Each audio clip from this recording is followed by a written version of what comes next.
നമ്മുടെ മനസ്സിനെ സ്ട്രോങ് ആയിട്ട് കീപ്പ് ചെയ്യാൻ വേണ്ടിയിട്ട് നമുക്ക് യൂസ് ചെയ്യാൻ പറ്റുന്ന 3 സ്പിരിച്വൽ പ്രാക്ടീസസ് ആണ് ഇന്നത്തെ വീഡിയോയിൽ നമ്മൾ ഡിസ്കസ് ചെയ്യാൻ പോകുന്നത്.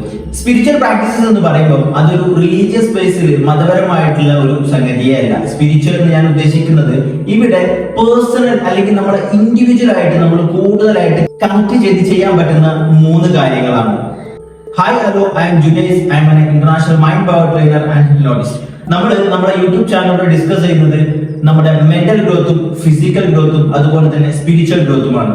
ഇത് 3ഉം നിങ്ങൾക്ക് താല്പര്യമുള്ള വിഷയങ്ങളാണെന്നുണ്ടെങ്കിൽ നിങ്ങൾക്ക് എന്ത് ചെയ്യാം, നമ്മുടെ ചാനൽ സബ്സ്ക്രൈബ് ചെയ്യാവുന്നതാണ്. അങ്ങനെയാണെങ്കിൽ ഡയറക്റ്റ്ലി നമ്മുടെ വീഡിയോയിലേക്ക് പോവാം. നമുക്ക് പ്രാക്ടീസ് ചെയ്യാൻ പറ്റുന്ന ടൂൾസിൽ ഫസ്റ്റ് ആയിട്ട് വരുന്ന ഒന്നാണ് മെഡിറ്റേഷൻ എന്നുള്ളത്. മെഡിറ്റേഷൻ എന്ന് പറയുമ്പോൾ different type of meditation available ആണ്. നമ്മൾ വളരെ കോംപ്ലിക്കേറ്റഡ് ആയിട്ടുള്ള മെഡിറ്റേഷൻസിലേക്ക് ഒന്നും പോകണ്ട.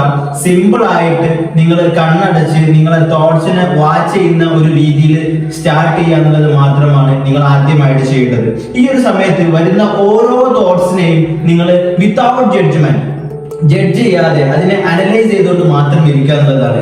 ഈ ഒരു പ്രാക്ടീസ് മെല്ലെ മെല്ലെ നിങ്ങളെ പ്രീ ഫ്രണ്ടൽ കോർട്ടക്സിന് കൺട്രോൾ കൂടുതൽ തരികയും നിങ്ങൾക്ക് ഡെസിഷൻ മേക്കിങ്ങും അതുപോലെ തന്നെ ലൈഫിലെ പല തീരുമാനങ്ങൾ എടുക്കുന്നതിനൊക്കെ എന്ത് ചെയ്യും, നിങ്ങളത് സഹായിക്കും. അതുപോലെ തന്നെ നിങ്ങളെ സ്ട്രെസ് കുറക്കാൻ വേണ്ടിയിട്ടും ഇത് സഹായിക്കും എന്നുള്ളതാണ്. മെഡിറ്റേഷൻ ചെയ്യുന്ന സമയത്ത് നമ്മൾ ശ്രദ്ധിക്കേണ്ട ഒരു കാര്യം എന്താണെന്ന് വെച്ചാൽ ഒരിക്കലും 1 മണിക്കൂറോ അതിലധികമോ ഒന്നും വേണമെന്നില്ല. Just start with 5 minute. വെറും 5 മിനിറ്റ് മാത്രം വെച്ചിട്ട് നിങ്ങളെ മനസ്സിനെ പതിയെ പതിയെ പതിയെ ഇതൊരു ശീലമാക്കിയിട്ട് വളർത്താൻ വേണ്ടിയിട്ട് സ്റ്റാർട്ട് ചെയ്യുക എന്നുള്ളതാണ്.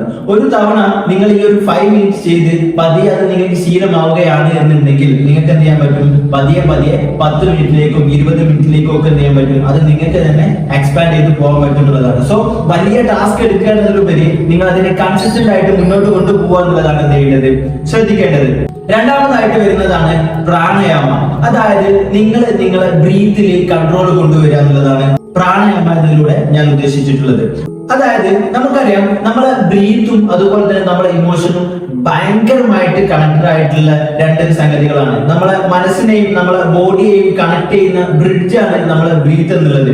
ഈ ബ്രീത്തിനെ നമ്മൾ കൺട്രോൾ ചെയ്യുന്നതിലൂടെ നമ്മളൊരു കാർ ഓടിക്കുന്ന സമയത്ത് നമ്മൾ അതിന്റെ പിന്നിലെ സീറ്റിൽ ഇരിക്കുന്ന സമയത്ത് എന്താണ്, നമ്മൾ അതിലെ പാസഞ്ചർ ആണ്. അതിന് പകരം നമ്മൾ അതിന്റെ ഡ്രൈവിംഗ് സീറ്റിൽ ഇരിക്കുന്ന സമയത്ത് മാത്രം എന്ത് ചെയ്യാൻ പറ്റുള്ളൂ, ആ കാർ കംപ്ലീറ്റ് ആയിട്ട് നമ്മളെ കൺട്രോൾ വരികയുള്ളൂ. നമുക്കത് ആവശ്യാനുസരണം നമുക്കത് ഓടിക്കാൻ പറ്റുള്ളൂ. ഈ ഒരു അവസ്ഥയിലേക്ക് നമ്മുടെ ബോഡിയുടെയും നമ്മുടെ മനസ്സിന്റെയും കൺട്രോൾ നമുക്ക് എടുക്കാൻ പറ്റുന്ന ഒന്നാണ് ബ്രീത്ത് എന്നുള്ളത്.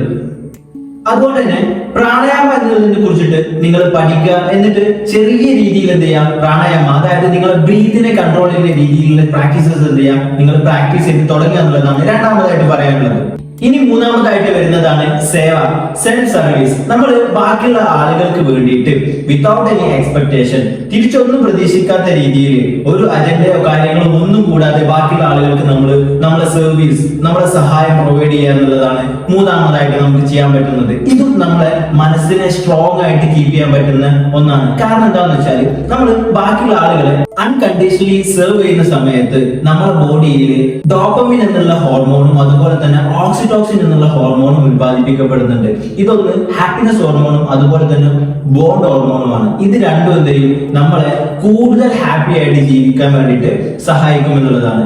നമ്മൾ മെഡിറ്റേഷനിൽ പറഞ്ഞ പോലെ തന്നെ നിങ്ങൾ സർവീസ് സ്റ്റാർട്ട് ചെയ്യുന്ന സമയത്ത്, നിങ്ങൾ നല്ലത് ചെയ്ത് തുടങ്ങുന്ന സമയത്ത് വലിയ ടീമിന്റെ കൂടെ പോയിട്ട് അതിന്റെ വളണ്ടിയർ ആയിട്ട് ചെയ്യാന്നതിലൊക്കെ ഉപരി നിങ്ങൾ ചെയ്യുന്ന ചെറിയ സംഗതികളാണെങ്കിൽ കൂടി ഈ ഒരു ഇന്റൻഷൻ ചെയ്യാൻ തുടങ്ങുക. ഫോർ എക്സാമ്പിൾ, നിങ്ങൾ വീട്ടിൽ കുക്ക് ചെയ്യുന്ന സമയത്ത് അല്ലെങ്കിൽ നിങ്ങൾ ബാക്കിയുള്ള ആളുകൾക്ക് ചെറിയൊരു സഹായം ചെയ്യുന്ന സമയത്ത് വഴിയോരത്ത് കാണുന്ന ഒരു ചെറിയ പക്ഷിക്കോ മൃഗത്തിനോ നിങ്ങളൊരു ചെറിയ ഭക്ഷണം കൊടുക്കുന്ന സമയത്ത് ഇതെല്ലാം ഈ ഒരു ഇന്റൻഷനിലാണ് ഞാൻ ചെയ്യുന്നത് എന്ന് എന്ത് ചെയ്യാൻ നിങ്ങളെ മൈൻഡിൽ ചെറിയൊരു തോട്ട് പാസ് ചെയ്യാന്നുള്ളതാണ് നിങ്ങൾക്ക് മൂന്നാമതായിട്ട് ചെയ്യാൻ പറ്റുന്ന സംഗതി. അപ്പം നമ്മുടെ മൈൻഡിനെ സ്ട്രോങ് ആയിട്ട് കീപ്പ് ചെയ്യാൻ പറ്റുന്ന 3 കാര്യങ്ങളാണ് ഇന്നത്തെ ഡേയിൽ നമ്മൾ ഡിസ്കസ് ചെയ്തിട്ടുള്ളത്.